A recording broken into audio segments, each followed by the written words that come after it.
You cannot pass. I am servant of the secret fire, wielder of the flame of Arnor. Dark fire shall not avail you. Flame of voodoo, go back to the shadow. You shall not pass. We're here, Gandalf. We will fight this Balrog together. Who are you? It's me, Gandalf, Barethor. Don't you remember you spoke to me in that cutscene earlier? I have no memory of this. And I am here as well, Gandalf. What the? There's more of you, fools of a count. Me in as well. Who are you people? Lord of the Rings: The Third Age is probably one of the dumbest and best Lord of the Rings games I've ever played. It's a game that I remember very fondly from my childhood, and I've been really wanting to replay it for quite some time now. So now that I've done the trilogy from Fellowship to the Return of the King, I thought it was finally time to take a look at the Lord of the Rings JRPG that I don't know if anybody else has played, but I fucking love this game. The game starts off with introducing you to the character of Barethor, who is quite literally just a Boromir knockoff. Now, you may have noticed right off the bat that this game utilizes turn-based combat, which is a big factor for JRPGs, at least it used to be. But personally, as someone who does enjoy it, I can completely understand why if anybody picked up this game and they weren't familiar with JRPGs, they would probably assume that this type of combat is really horrible and very boring. I mean, for one, even when you have the game on hard mode, like about the first 80% of the game is actually incredibly easy. By the way, for anybody out there who's going to tell me it's not a JRPG because it was made by a Western company, what's wrong with you? It's completely built around JRPG principles. What do you want me to call it, a WJRPG? So now you're probably thinking, okay, well, if the combat isn't very good, then it must be the story that makes you love this game. After all, for most RPGs and JRPGs, the story is where these games really shine, where it brings out the characters, the passion, the danger. Absolutely not. And quite frankly, the story is honestly pretty bad, if you even consider it to be a story at all. And there's two main reasons why the story is so horrible. The first one being that it's basically non-existent. I mean, like, there's pretty much no story anyway. Like, the story is just, they do stuff, and then something happens, and then they do more stuff. That's pretty much it. But it's also really terrible because none of the characters have any motivations or goals or any personality at all. The only character that does actually have like any goal at all is Barethor, and that's in the very beginning of the game because he's looking for Boromir. Except he just like abandons that quest immediately. He meets the elf and he's like, I'm looking for Boromir. And then she's just like, we gotta go to an outpost. And he's like, okay. And then he never talks about it ever again. I mean, look, I haven't gotten to the part in the game where he possibly finds out that Boromir is dead. I'm curious to know if he ever even finds that out. Does he even care? I don't know. All right, so I played more into the game, and spoiler alert, no. He never finds out about the fate of Boromir. It never comes up again. It's honestly almost as if they made the entire game first, and then, like, at the end, they're like, all right, guys, so what's the story with this game? And they're like, there's supposed to be a story? To make matters worse for the story, though, is the dialogue is also really terrible. It reminds me of how I would have wrote dialogue when I was in early high school days. Characters just knew things they shouldn't know, and oftentimes it doesn't even seem like characters are having the same conversation in a cutscene. There's this scene where one of the characters is like, so you mentioned you were like with a dwarf or something? And he's like, I had a map, and the map led me to Moria. And what of the dwarf? If that map leads us to Moria's hidden gate, I expect we shall find him nearby. What the fuck is with this map that you're suddenly ranting on about? And why would the dwarf be anywhere near it? It makes no sense. And who are you to speak for a ruler of elves? You must help me return to Lothlorien and warn the Lady Galadriel of these dangers.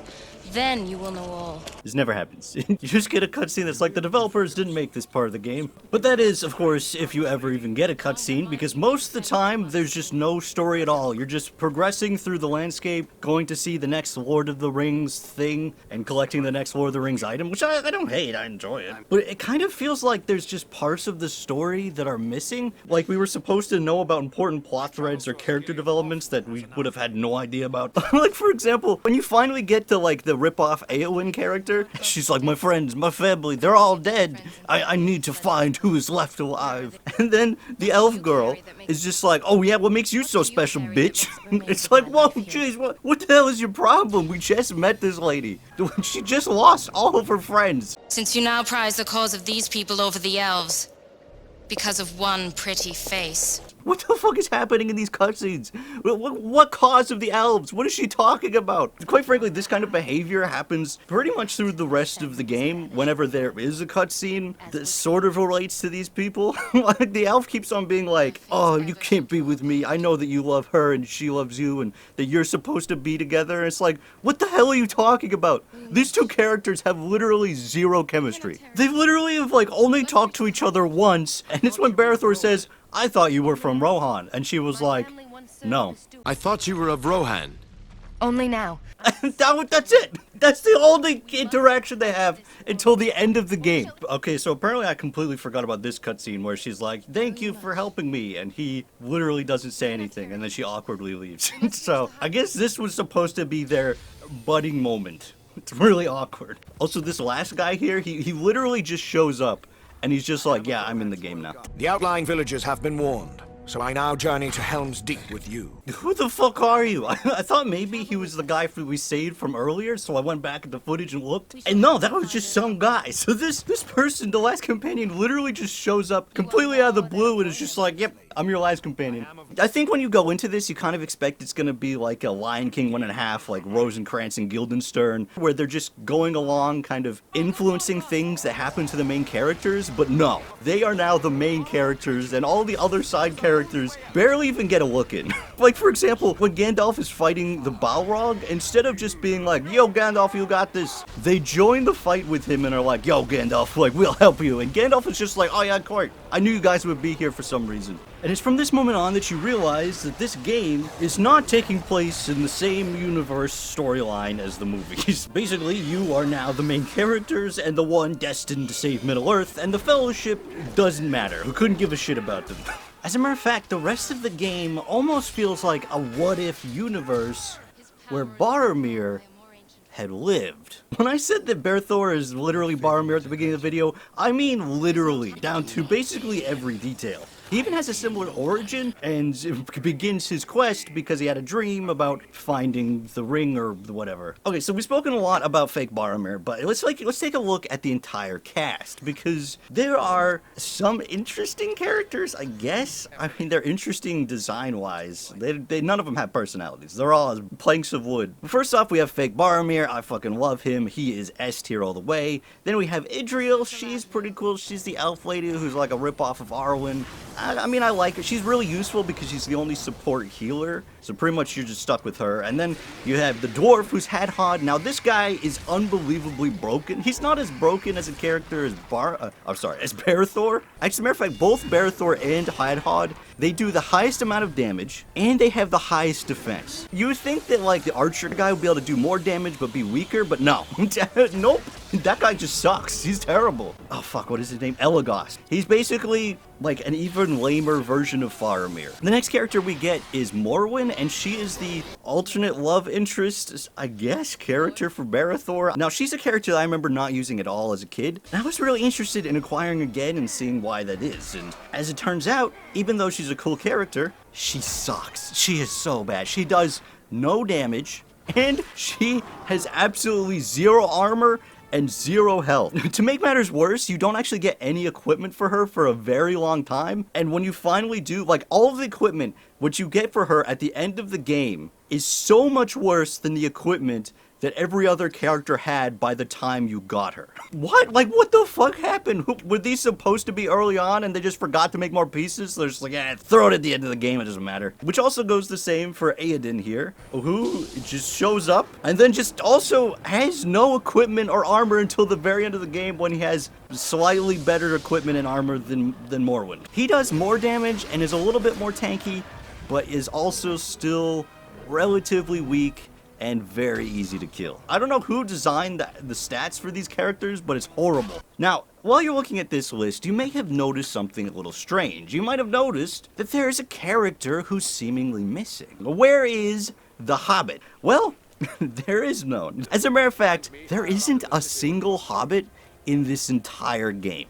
There's no Frodo, there's no Sam, there's no Hobbit companion character. They don't exist. They didn't make a single Hobbit model. But since there are no Hobbits in this game, it really continues to move the game into a more of a fanfiction what-if scenario, because everything that they would have done is instead done by the main characters. Also, you do get a chance to play as Faramir for a little bit in this game, and yeah, he's bad. He's a bad character. He's horrible. But with that said, you do also get to play as Eowyn in this game, who is also a terrible character. She does so little damage. But it's okay, because I found out near the end of the game that if you're really struggling with a boss, there is actually an item you can use that makes them very, very easy. And I don't know why they included this item. They should not have included it, because it's so broken, or at the very least, it shouldn't work on like big bosses like the Witch King.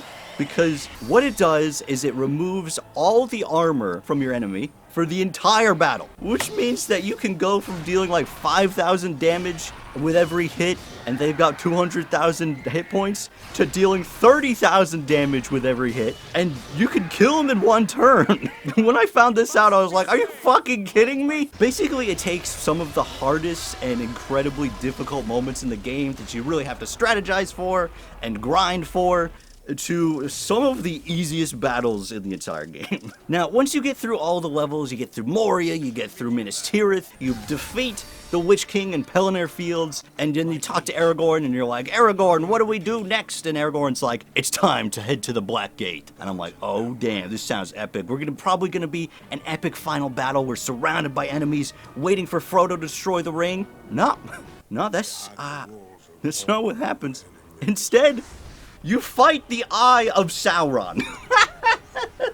You've apparently climbed the Tower of Orthanc, and you are now standing on top of it, beating the shit out of the giant flaming eye. That is the last battle in the game. When I first saw this as a kid, I was so dumbfounded and flabbergasted. This is so beyond anything that I had ever expected to fight in this game. If you told me that we'd be fighting Sauron in the Third Age, I would have probably presumed, oh, maybe he takes on his mortal form, he's got the armor, and you're fighting the big, cool version you see at the beginning of the Fellowship. No!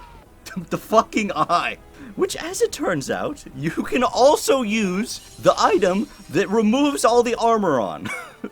Which takes this from, by far, the most difficult battle in the entire game to incredibly easy that you can win in a few turns. Why does it work on Sauron? And it's not even like this is a rare item. I ended the game with almost 30 of these. I could have used them on every single boss and still had some by the time I beat Sauron. So yeah, this game is honestly pretty stupid, but it's really enjoyable, especially if you're a Lord of the Rings fan. If you're a Lord of the Rings fan and you love JRPGs, I think you'll really enjoy this game. If you're just a Lord of the Rings fan, you'll really appreciate all the imagery and all the cool weapons and stuff you can collect. And if you're just a JRPG fan, you will absolutely hate this game, because in terms of being a JRPG, it's really bad at it, and there are significantly better JRPGs you could be playing on the PlayStation 2, like Dragon Quest or Suikoden, that I wouldn't recommend playing this one. I hope you enjoyed this video.